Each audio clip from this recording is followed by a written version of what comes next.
Beauty and the Beast. Once upon a time, there was a merchant who had three daughters. One day, while preparing to go on his travels, he promised to bring each one of them a gift.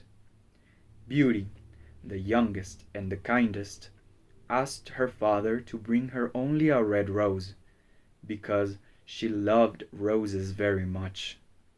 When the merchant was returning home, he was caught in a sudden storm and got lost in the forest.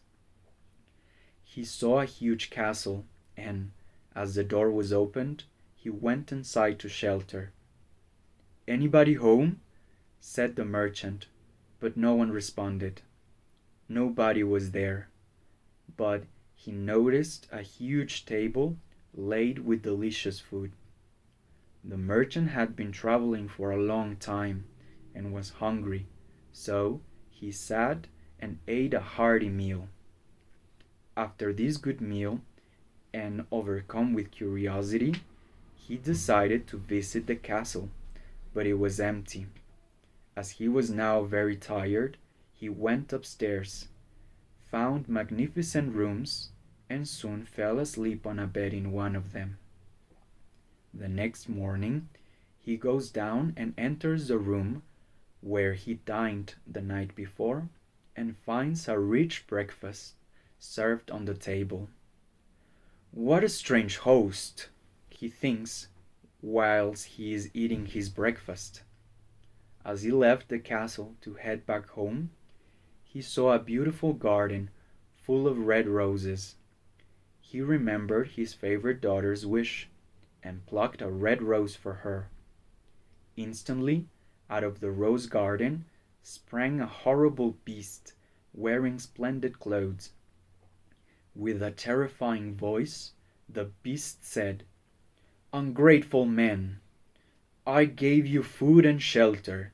You slept in my bed, and now you steal my favorite flower. I shall put you to death."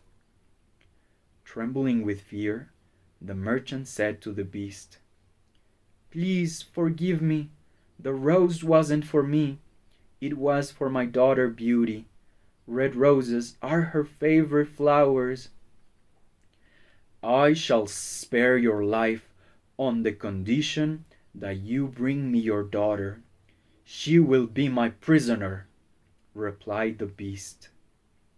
When he reached home, the now desperate merchant told his three daughters about his dreadful adventure. Immediately, Beauty reassured her father and said, "Dear father, I'll do anything for you. Don't worry, you'll be able to keep your promise and save your life. Take me to the castle.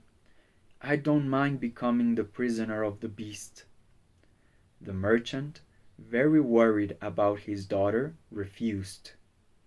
But she insisted and knew how to convince him.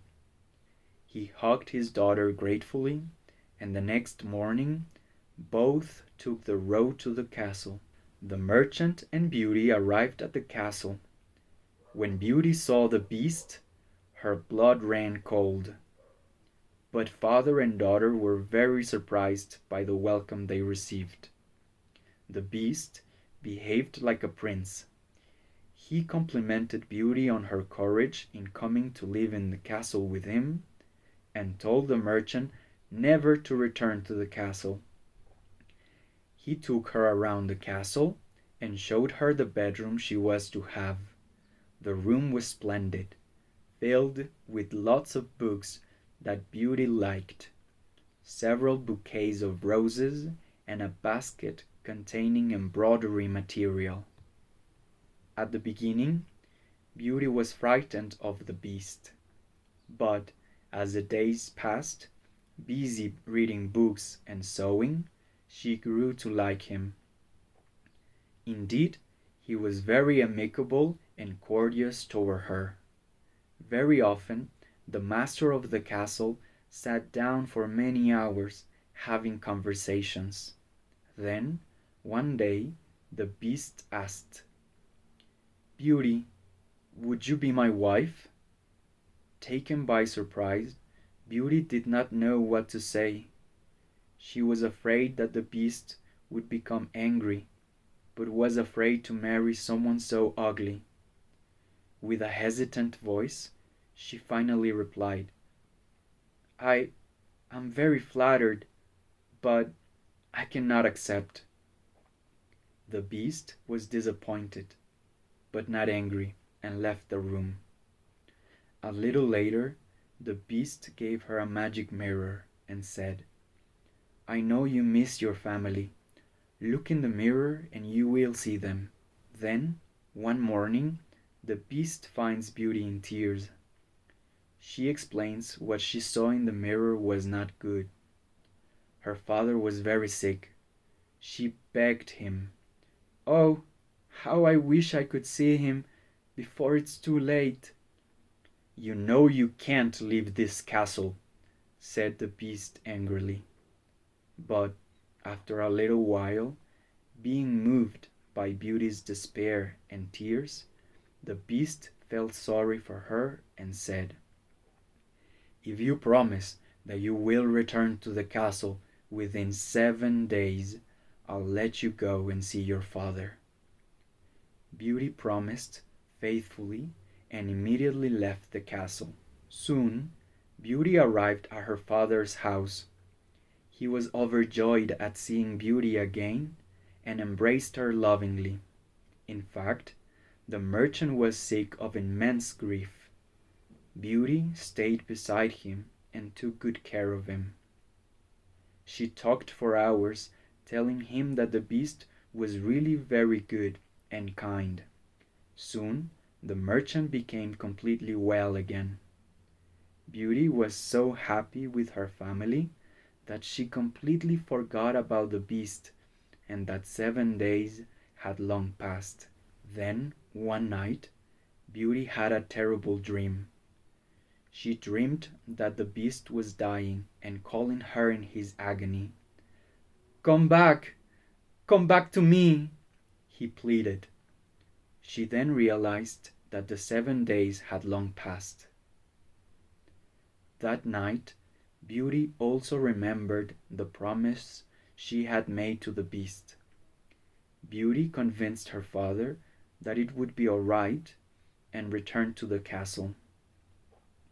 She walked around all the rooms and called for the Beast, but there was no reply. She went into the garden and found the Beast lying at the foot of a tree. I do hope he isn't dead, Beauty thought miserably. She now realized how much she loved this strange creature. Beauty cried bitterly. Don't die, please, don't die. I'll marry you, she said, and she kissed him. At that moment, the Beast turned magically into a young and handsome prince. A wicked witch turned me into an ugly monster, and only the love of a maiden willing to marry me as I was could transform me back into my real self, said the prince.